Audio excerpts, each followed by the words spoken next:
Faly miaravantsika tsirairay avy amin'ny anaran'i Jesosy indray. Eny ary mitohy hatrany ny fandarantsika, mitohy hatrany ny fampelezana ny filazantsara.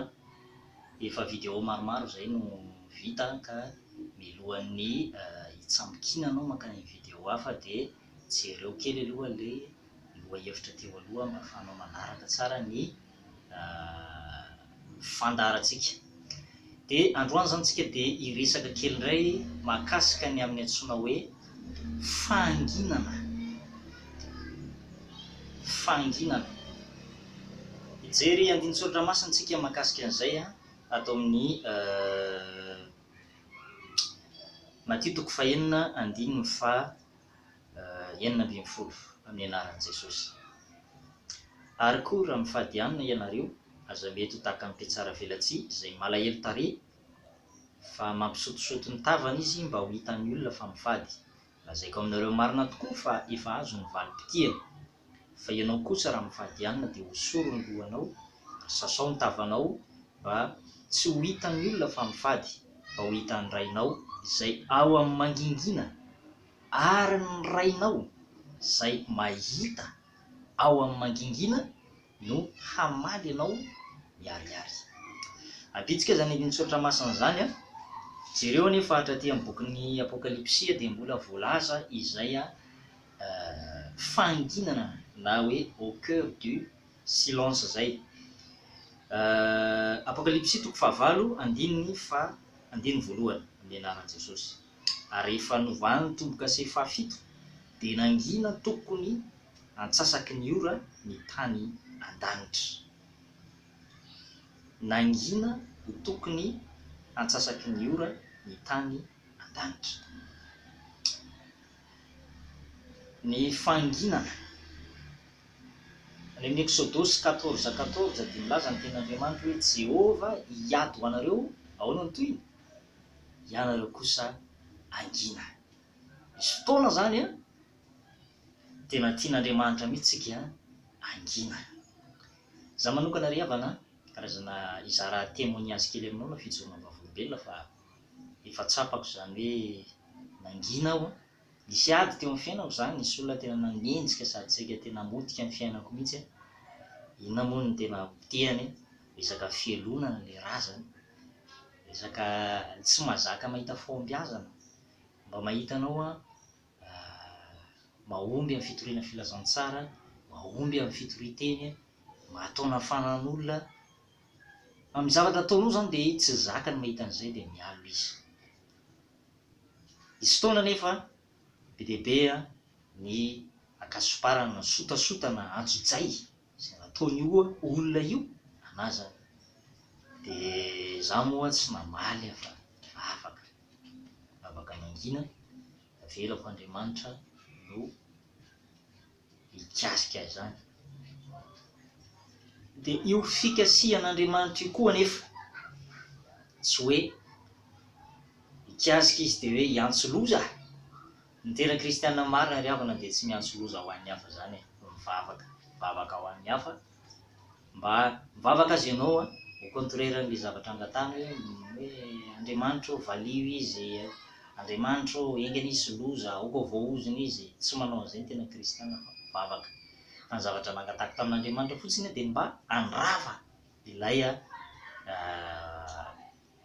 fanaratsiana na handravan'ilay fanaratsiana le famotehana mivantana. Izy zany tena te hamotika amin'ny fiainako mihitsy ary tena eliminena tanteraka mihitsy ho alam-baraka. Dia niraisiko ny tenin'Andriamanitra atao amin'ny bokin'ny Isaia 4:12 io andinin-tsoratra masina io niraisiko hoe alalao ny toeran'ny lainao ary aoko ho enjanona ny ambaindainao ka azavela isiketrona, halavao ny kofehinao ary aorian'ny mafy ny tsy mandainao. Dia ny fahaefatra, aza matahotra fa tsy ho menatra ianao, ary aza mangahy fa tsy havela ho afa-baraka ianao. Tsy havela ho afa-baraka. Zany ny olona tena miandry an'Andriamanitra tsy mba afa-baraka zany. Ny olona tena miandry an'Andriamanitra amin'ny fanginana zany tsy mba afa-baraka zany. Ary dia voninahitra ho an'i Jesosy moa fa rava maina le tetika ny fahavalo tsy navitana iny satria fantatro zao ny fantatro hoe momba Andriamanitra. Ary io Andriamanitra io rehefa tena momba anao a, tena miaraka aminao dia tsapanao mihitsy zany hoe ianao mitoetra ao anatin'ny fanginana tsy mamala ratsy olona, tsapanao mihitsy zany hoe tena miditra an-tsehatra Andriamanitra. Zay le hoe intervention divine, na hoe Andriamanitra miditra an-tsehatra eo amin'ny fiainako sy ny fiainanao. Ary rehefa miditra an-tsehatra Andriamanitra dia manamboatra ny tsy mety rehetra, mandrava sy manrodana izay rehetra, manalokaloka loza, mananontanina, arodan'Andriamanitra avokoa zany. Ary dia hoentina any amin'ny tany malalaka ianao. Zay no lazain'ny ten'Andriamanitra eto hoe alalao izy izy a mitoeran'ny lainao malalaka, tena mahazo aina, tena sambatsambatra velombelona. Zany zany zavatra ataon'Andriamanitra eo amin'ny fiainanao rehefa miado anao izy. Ary zay no tena zava-dehibe dia Andriamanitra miado antsika fa isika dia mangina ihany, isika dia mivavaka ihany. Zay ny azontsika atao hoe vavaka. Ka ao anatin'ny ady ianao, mety misy olona ave manendrikendrika anao ny zavatra tsy nataonao, mety hitory ianao any amin'ny tribunal mihitsy aza.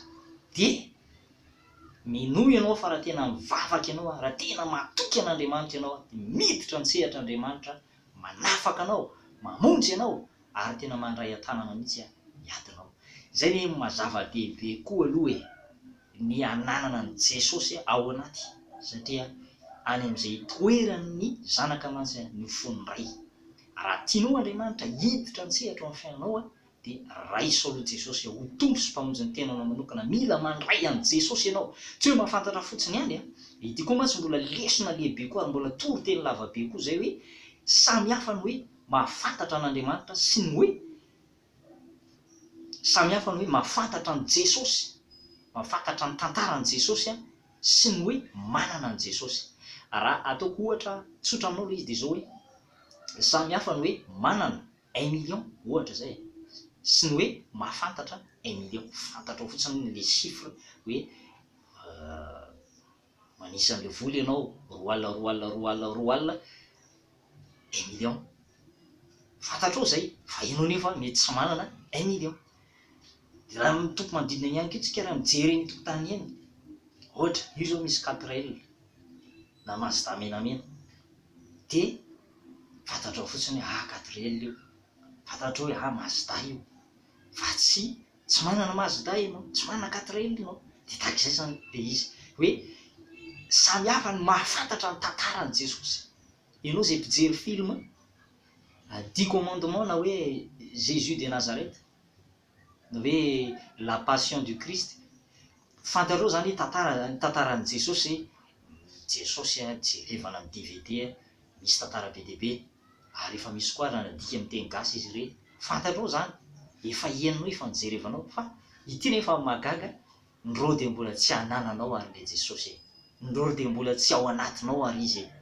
Zay ny tena zava-dehibe, manana an' Jesosy. Ary rehefa ao anatinao Jesosy automatique any aminao ny mason'Andriamanitra, satria diny eo fotsiny eo amin'ny fiainana andavanandro.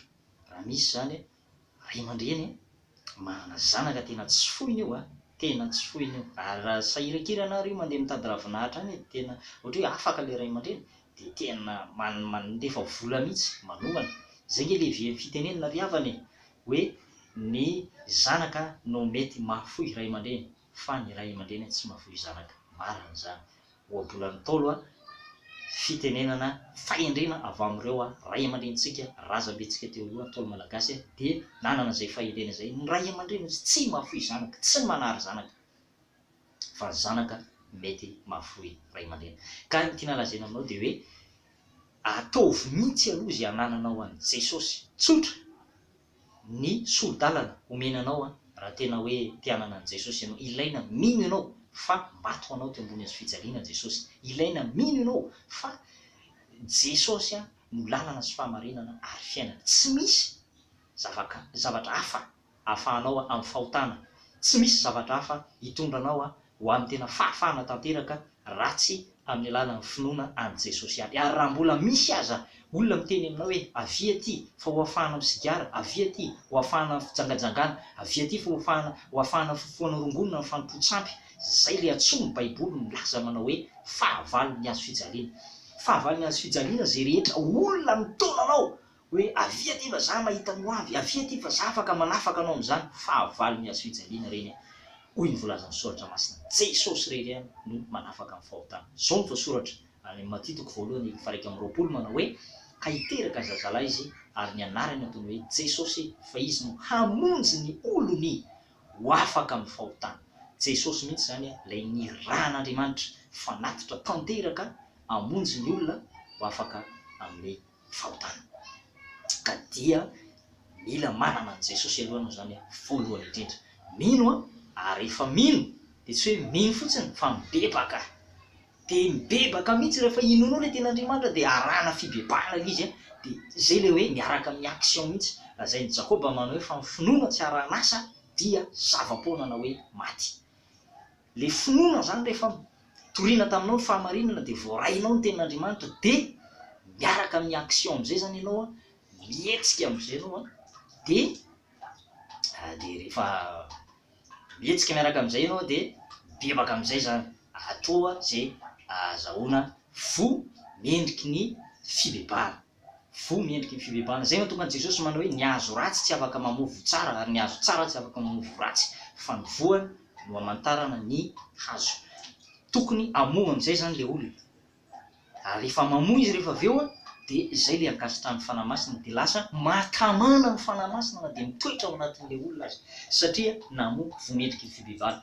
Vokatry ny fanahy masina moa de efa fantatsika tsara amin'ny Galatia 5:2-4 hoe vokatry ny fanahy masina izy de fitiavana, fifaliana, fahalemem-panahy, fiadanana, fahatsarana. Zay rehetrarehetra zay de tafiditra ao anatin'ny vokatry ny fanahy masina. Vokatry ny fanahy masina. Ka dia ilaina zany tsika mahazo an'izay antsoina hoe mino aloha de aveo mibebaka, misy action mihitsy zany le izy, misy action le izy, zany hoe misy dingana arahana. Zay le lazain'ny mpitory-tena rehefa mitory-tena ankalamanjana hoe raha manao dingana ray ianao Andriamanitra kosa anao dingana folo izay anavotana anao sy amonjena anao. Zany hoe vao manomboka manao dingana zany le olona, vao manomboka manao dingana zany le olona de avy hatrany Andriamanitra, mason'Andriamanitra de lina, fanahy masina lina am'le olona. Zay ke mahatonga le hoe ny mpanota zany raha vao manomboka manatona an'Andriamanitra na manomboka manaiky ny fitarihan'ny fanahy masina, avy hatrany ny fanahy masina de efa miandry eo akaiky eo ka raha vao mamoha ny varavaran'ny fony le olona tonga de miditra ny fanahy masina. Zay mahatonga an' Jesosy any amin'ny Apokalipsy 3:21 zay milaza ny ten'Andriamanitra manao indro sy izy mitsangana eo am-baravarana ka mandondona raha misy mihaino ny feoko ka mamoha varavarana de hiditra ho aminy aho ary hiara sakafo aminy ary izy amiko. Hiditra ho aminy aho. Zany hoe fanahy masina zany eny tontolo eny mandresy lahatra, manampy tamby satria izao raha teo mbola andron'ny fahasoavana. Ka raha vao mahita fotsiny fihetsika hoe mino le olona de tonga de nietsika de mahatamana ny fanahy masina zay ary de mamoha le olona rehefa aveo mitatra lavitra be le izy, misy vokatra ny fanahy masina. Zay nge mahatonga le hoe lasa tia mianatra le olona, lasa feno fitiavana, lasa feno fahatsarana, lasa mahafinaritra lasa nantavany azy hitanao mihitsy hoe tena olona manana n'Andriamanitra zany hoe zany, tsikitsiky tsy mba hitanao tezitezim-poana na kitokitoina na hoe olona tsy mba azo iraisamonina fa feno fahatsarana. Lasa lavitra be tsika mahakasika an'izay fanazavana zay fa hifantoko amin'ny loha hevitritsika. Raha iandro tokoa ry havana, ety ambony tany moa tsika de soran'Andriamanitra mbola tsy mangin'Andriamanitra, mbola afaka mandray ten'Andriamanitra tsika, mbola afaka miteny foana Andriamanitra zany maniraka amin'ny mpanompony hitory filazantsara. Fa tany an-danitra ozy ianao, mamaky ny boky ny Apokalipsy ianao, révélation nomeny Jesosy Kristy any Jaune apôstôly tany amin'ny nosy Patmo. Nosy Patmo, Jaune mantsy Jaune apôstôly mantsy nanoratra an'ity boky ny Apokalipsy ity tao amin'ilay nosy Patmo. Tao amin'ny fanahy izy no niaona tamin'ny tompo na niresaka tamiko ny tompo naniraka moa Jesosy naniraka azy ho any amin'ireo fiangonana 7 tany Asie Mineure. Be deaibe moa ireo fiangonana ireo, ao ny fiangonan'ny Efesosy, Pergamosy, Smyrna, Tiatira, Philadelphia. Be deaibe izy ireo, misy anaky 7 ary dia hitany jaune sady tamin'izany fotoana zany. Jaune dia velona tany amin'ny taona 0 miaraka tamin'i Jesosy satria ny calendrier grégorien dia nanomboka teo amin'i Jesosy ny taona 0 dia ataontsika hoe velona tany amin'ny tena any amin'ny taona fahasivifolo tany zany e, satria efa antitra be Jaune nahitan'io révélation na fanambarana apocalyptique io dia laza izy ary hitany sady hatramin'ny jereo dia efa lasa lavitra be le fahitany Jaune hatramin'ny Jerosalema vaovao midina avy any an-danitra dia fahitany ao amin'ny apocalypse 21 vakio rehefa manam-potoana ianao fa hatramin'ny le Jerosalema vaovao midina avy any an-danitra hitany Jaune ary hitany daholo ny description ny lanitra ny zava-misy ao an-danitra ao, ny mahakasikasika ny amin'ny antsoina hoe ny mandany lanitra, ny lalambe any, ny ino koa izy teo ny vavadin'ny tanàna izy eo amin'ny apocalypse toko fa 1:20 1:20 dia milaza hoe ary mivavady 2:20 izy dia perla misy perla 2:20 ary ny lalambe teo an-tanàna dia tena volamena ny lalana izy le hira zay dia hoe toy ny fitaratra manganohano zany hoe ny description lanitra zany dia fahitany Jaune ary dia nahita ihany koa izy fiarahamonina atao an-danitra atao misy fahanginana lalina atao zay zany le tiako ambara aminao amehezantsika zany miaraka amin'Andriamanitra dia misy fotoantsika tenen'Andriamanitra raha miresaka fitoriana filazantsara dia tena miteny aloha Jesosy hoe aza mangina aoka ianareo tsy angina fa raha mangina nareo dia vato no hiantsoantso fa kosa raha hoe amin'ny olona miady aminao amin'ny olona hoe manao sotasota aminao na hoe mitady hamotika anao dia hoy Jesosy milaza hoe reseo misoa ny ratsy misaora amin'izay manozana izay zany le torohevitra nomeny Jesosy dia mivavah ho an'izay fahavalonao zay fa hoe zay zany tokony hanginantsika amin'izay lafin'izay amin'izay situation zay no tokony hanginantsika fa kosa amin'ny fitoriana filazantsara tsy tokony hanginantsika fa raha vao manginantsika dia adinon'Andriamanitra amintsika ny ran'ireo olona reo hoe nahoana ianao mena maimaimpona tsy mizara maimaimpona tsy ianao efa natao fanasiny tany manino ianao tsy mitory filazantsara ozy ny baiboly milaza manao hoe faoko amin'ny fiteninareo izy mamy sira mandrakariva mba hahazahoany izay miainanareo fahasoavana zany hoe le teny alokon'ny vavantsika zany hoe dia spesialy fampaherezana mitondra fiainana manangana dia zay zany no aniran'Andriamanitra antsika tsy angina na oviana efa nanendry mpitily na mpiandry teo ambony mandanao ry Jerosalema ao zay tsy angina na oviana amin'ny lafin'izay koa nefa dia indray le resaka fitondrana ambavaka iny tsy tokony angina koa zany mpanompon'Andriamanitra amin'ny fitondrana ambavaka ny fiangonan'Andriamanitra ny asan'Andriamanitra dia tsy tokony angina fa hivavaka foana tady olona teo aminy izy mba hijoro amin'ny banga hanao ny manda kanjo tsy mahita zay zany tsy mangina mihitsy nareo izay mpampatsiaro an' Jehovah ozy izy aza mangina aza mitsahatra iny ilay vavaka intercession vavaka ho amin'ny firenena vavaka ho an'ny ankonana tsy mbola voavonjy vavaka ho amin'ny mpiray-tam-po vavaka ho amin'ny manodidina vavaka mba handrosoa ny asan'Andriamanitra vavaka ho amin'ny mpanompon'Andriamanitra zany rehetrarehetra zany dia aniran'Andriamanitra antsika tsy angina zay zany fa dia manao velomanao amin'ny anaran'i Jesosy indray efa 7 minitra sady zay ny vidéo ka dia tsy atao lava tompoko fa manjary manao aminainy ianao mazava aminao nga mba tiany ten'Andriamanitra lazaina raha fehezina zany izy dia hoe misy fotoantsika amin'ny lafiny hafa tokony angina fa misy fotoana kosa amin'ny lafiny anankiray tsy mangina ny fitoriana filazantsara tsy tokony angina raha miady aman'olona raha ny olona miady aminao dia ilaina mangina ilaina miandry an'i Jehovah hiady anareo fa ianareo kosa angina dia manao velomanao amin'ny anaran'i Jesosy indray azadino ny mizara izao vidéo zao any amin'ny pejy misy atsika tsirairay avy any dia asizema ihany koa ny pejy mba ahafahana mahita ireo vidéo izay efa teo aloha dia manao velomanao amin'ny anaran'i Jesosy ho tahian'Andriamanitra ny isika tsirairay avy veloma toko